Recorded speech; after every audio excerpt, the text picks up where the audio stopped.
Y a-t-il quelqu'un dans votre vie qui vous épuise sans que vous puissiez vraiment expliquer pourquoi? Pourquoi vous êtes-vous senti si vide après cette conversation? Vous êtes-vous déjà posé la question?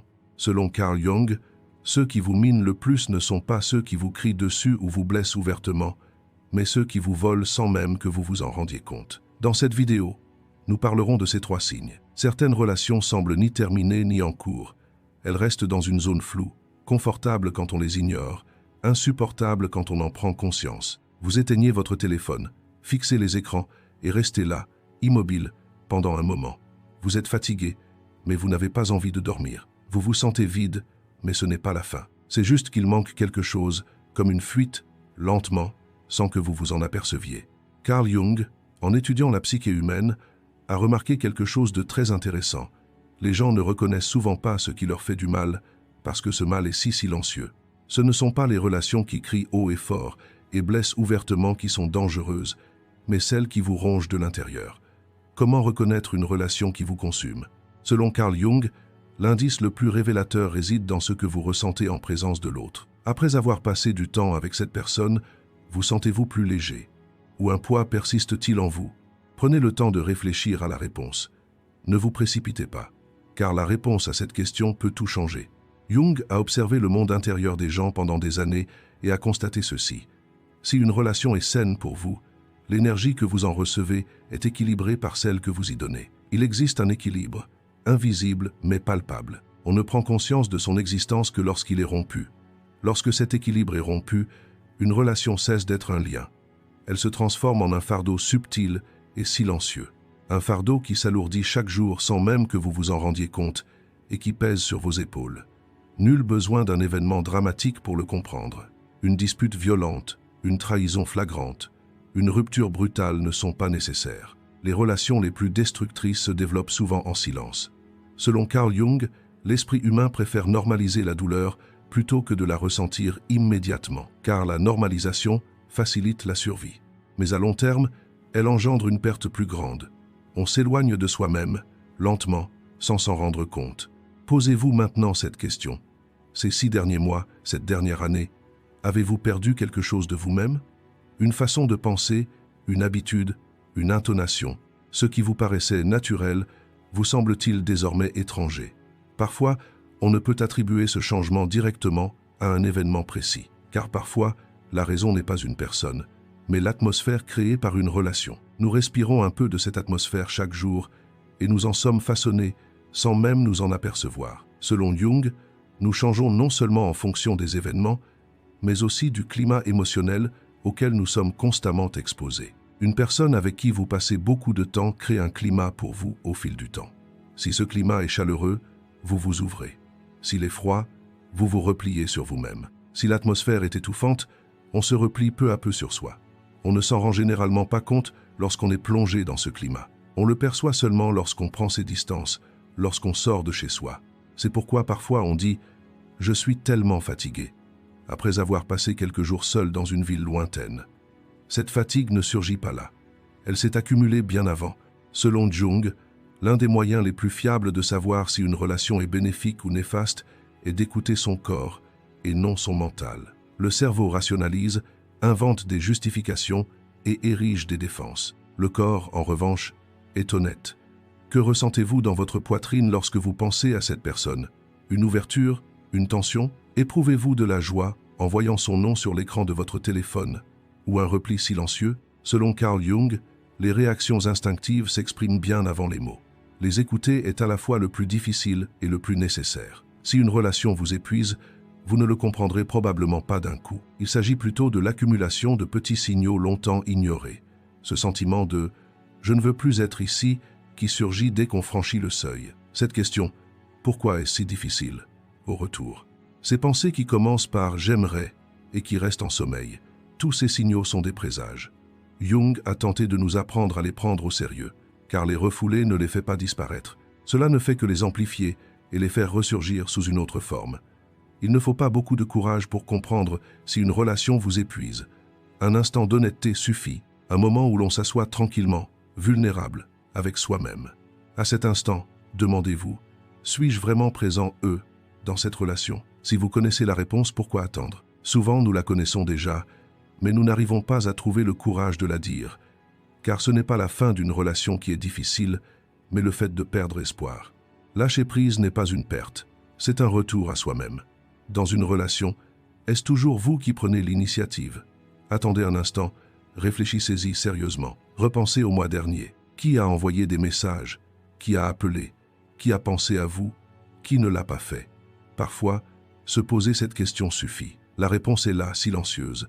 Vous refusez simplement de la voir. Carl Jung, en étudiant les relations humaines, a constaté que le déséquilibre entre celui qui donne et celui qui reçoit est rarement flagrant. Souvent, il est si subtil, si insidieux, que lorsqu'on s'en rend compte, beaucoup de temps s'est écoulé.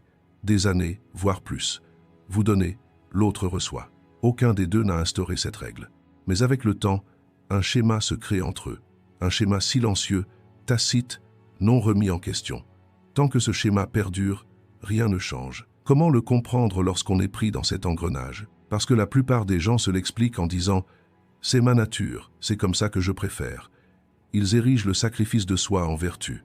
Il est bon d'aimer donner, mais il y a une différence fondamentale entre toujours donner et toujours recevoir.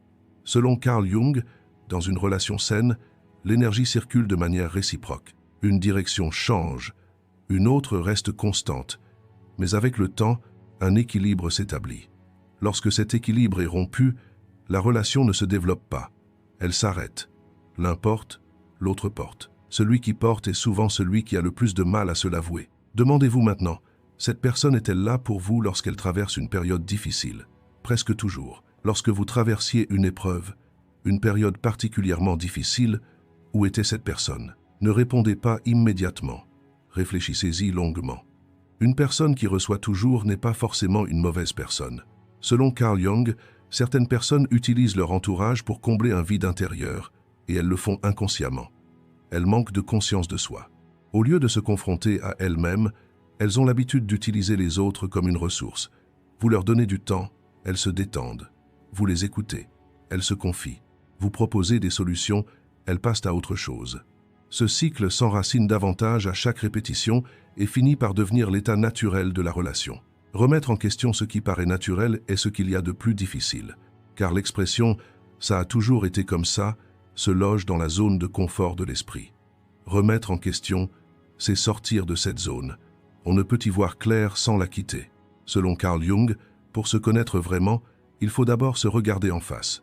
Cela peut parfois être douloureux. Une vérité douloureuse fait bien moins de dégâts à long terme qu'un mensonge inoffensif. Être toujours celui ou celle qui paie ne vous épuise pas seulement. Cela vous change. Avec le temps, soit vous vous taisez, soit vous cherchez constamment à prouver quelque chose. Vous commencez à penser « peut être que si je donnais plus, peut être que si j'étais plus patient ».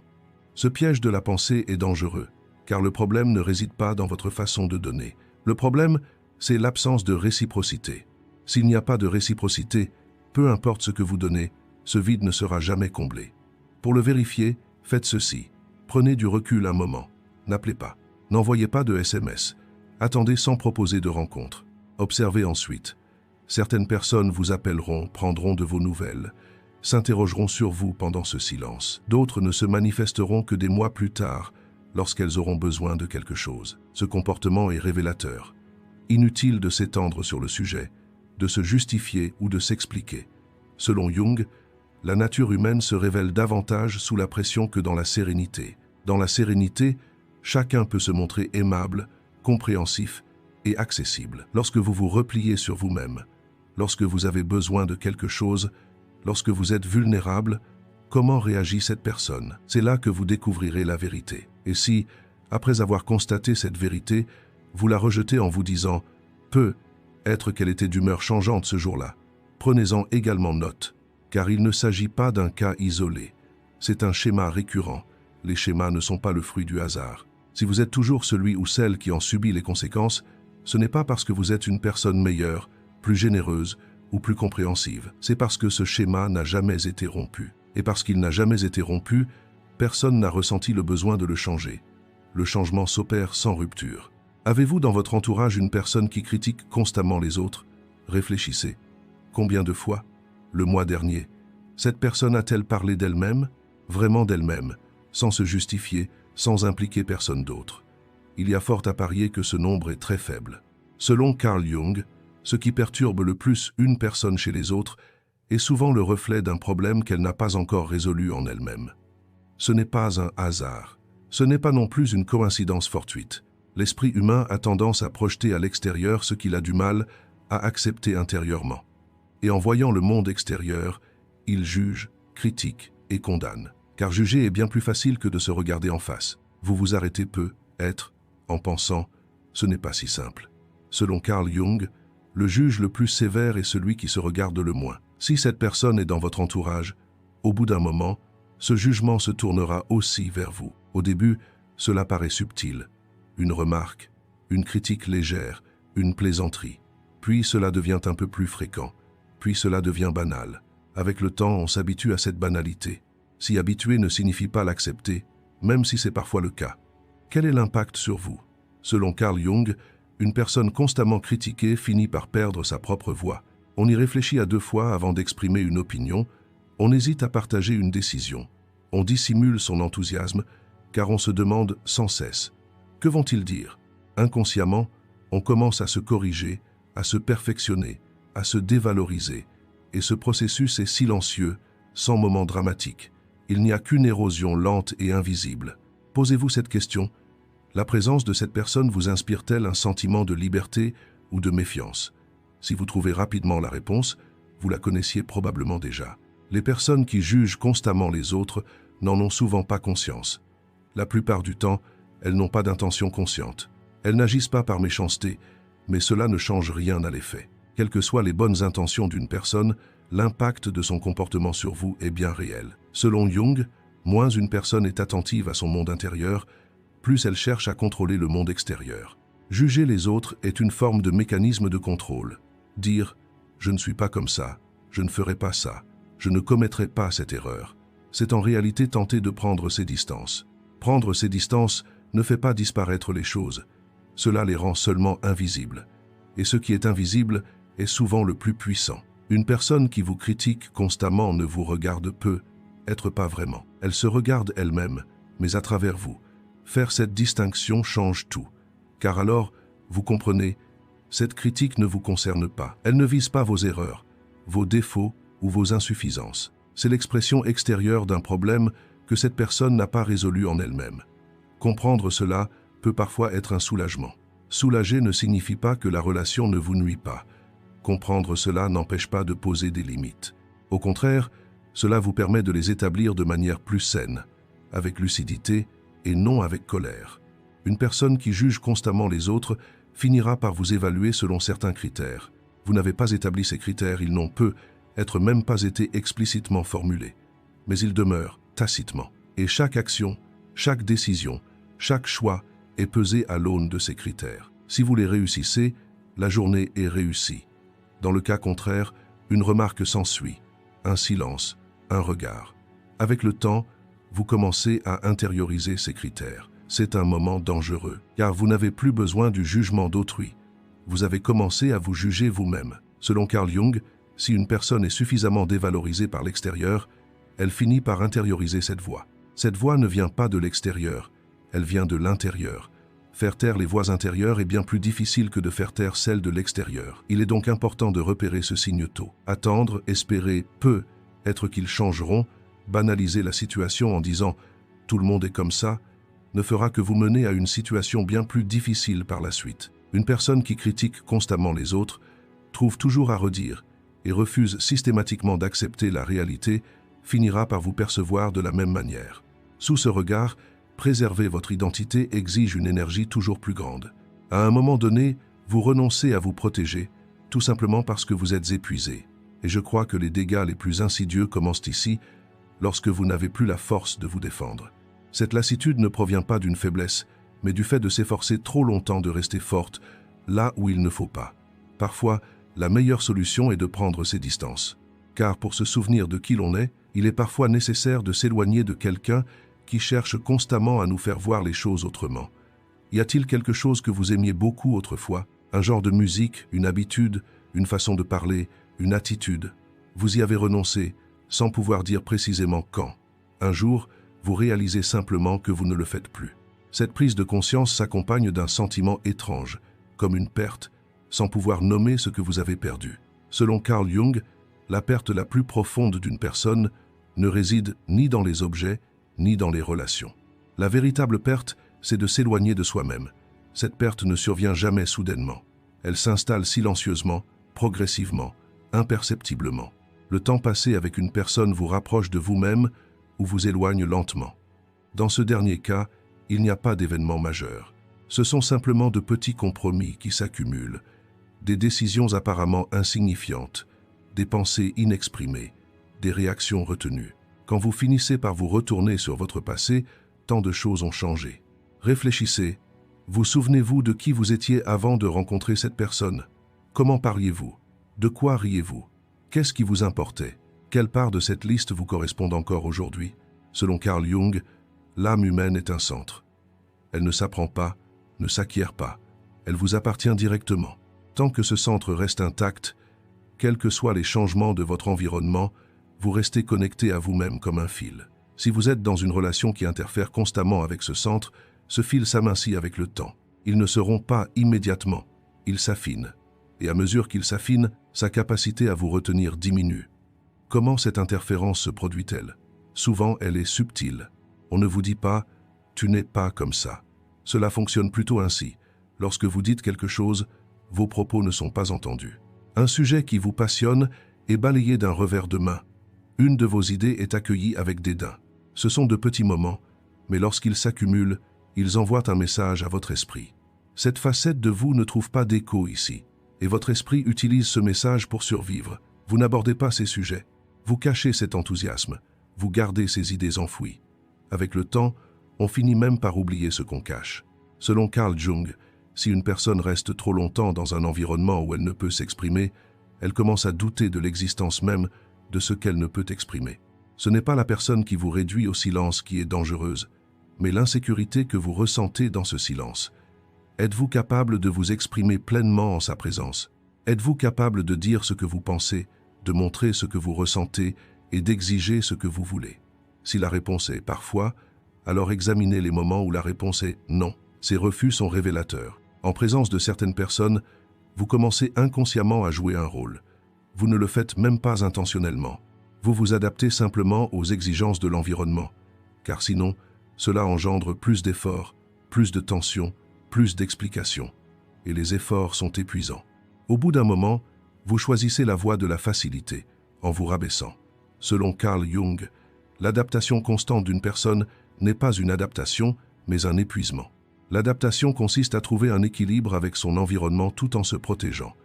L'épuisement, c'est tenter d'atteindre cet équilibre en renonçant à soi-même. Ces deux états sont très différents, mais peuvent se ressembler intérieurement.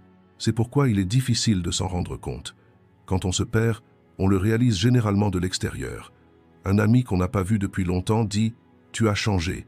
Il ajoute « Avant, je parlais beaucoup ». Il dit « Avant, je ne pensais pas à ces choses-là comme ça ». On se met alors sur la défensive, car tout semble normal intérieurement.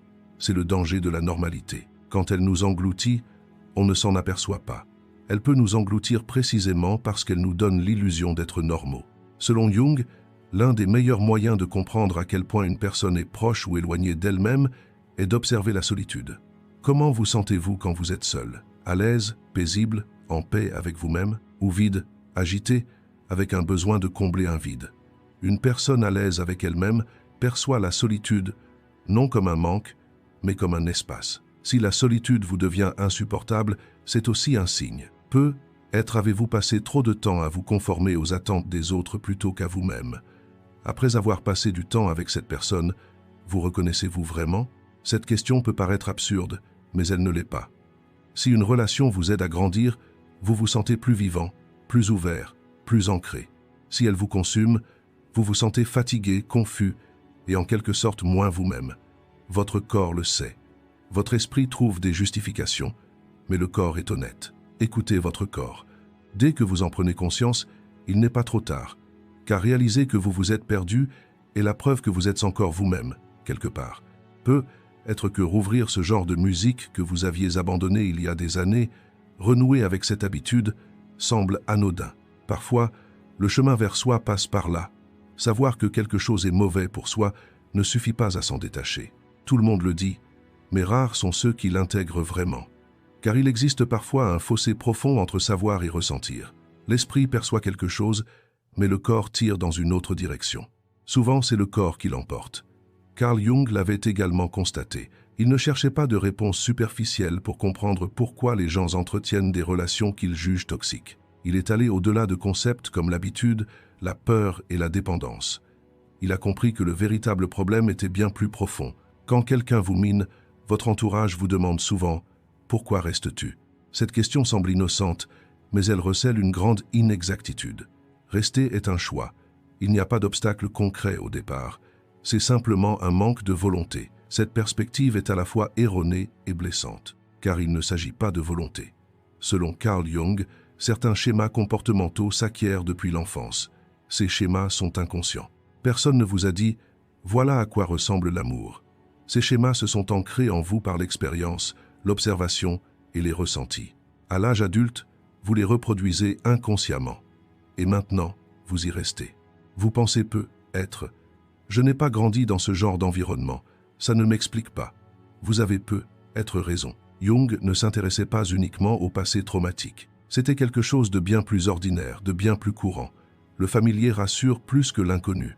Si une relation vous semble familière, même si elle est épuisante, elle peut paraître moins effrayante que de s'aventurer dans l'inconnu. Lâcher prise, c'est accepter l'incertitude.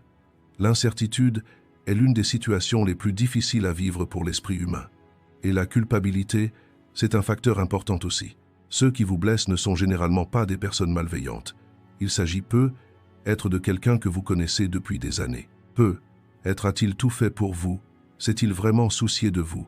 Vous a-t-il soutenu dans les moments difficiles? C'est la vérité. Et cette vérité vous revient sans cesse à l'esprit. On se dit « J'ai tourné la page » ou « Je me souviens de cette journée, c'était formidable ». Selon Carl Jung, l'esprit humain perçoit une relation non pas comme un tout, mais en la décomposant en fragments. Il distingue les bons moments des moments difficiles. Quand on envisage de lâcher prise, les bons moments refont surface. C'est un mécanisme de défense. Il se déclenche non pas pour vous protéger, mais pour protéger ce qui vous est familier. Quand on envisage de prendre ses distances, on anticipe aussi la réaction de l'autre. Sera-t-elle blessée? Comprendra-t-elle mal? Que dira-t-elle? Ces calculs nous ralentissent. Parfois, ils nous paralysent complètement. Car certains de ceux qui nous minent savent que nous allons faire ces calculs. Ce n'est pas conscient. Mais c'est une dynamique apprise au fil des ans. Quand on prend du recul, ils avancent.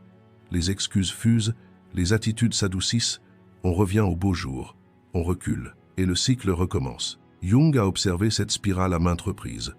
On préfère souvent revivre une douleur familière plutôt que de s'aventurer dans une paix nouvelle. Ce n'est pas une faiblesse, mais un schéma cognitif. Il ne se modifie pas sans qu'on s'en aperçoive. Espérez-vous que cette personne puisse véritablement changer. Cet espoir est profondément humain et n'est pas dénué de sens. On peut changer. Selon Jung, une personne ne change que lorsqu'elle prend conscience de quelque chose en elle. Aussi patient, compréhensif et compréhensif que vous soyez, vous ne pouvez interférer avec le monde intérieur d'autrui. Cette prise de conscience viendra d'elle-même ou non. La difficulté à lâcher prise ne se résume pas à un seul élément. Il y a l'habitude, la culpabilité, l'espoir, la peur. Mais derrière tout cela se cache quelque chose de bien plus ancien, comme le soulignait Jung. La force de notre lien à nous-mêmes.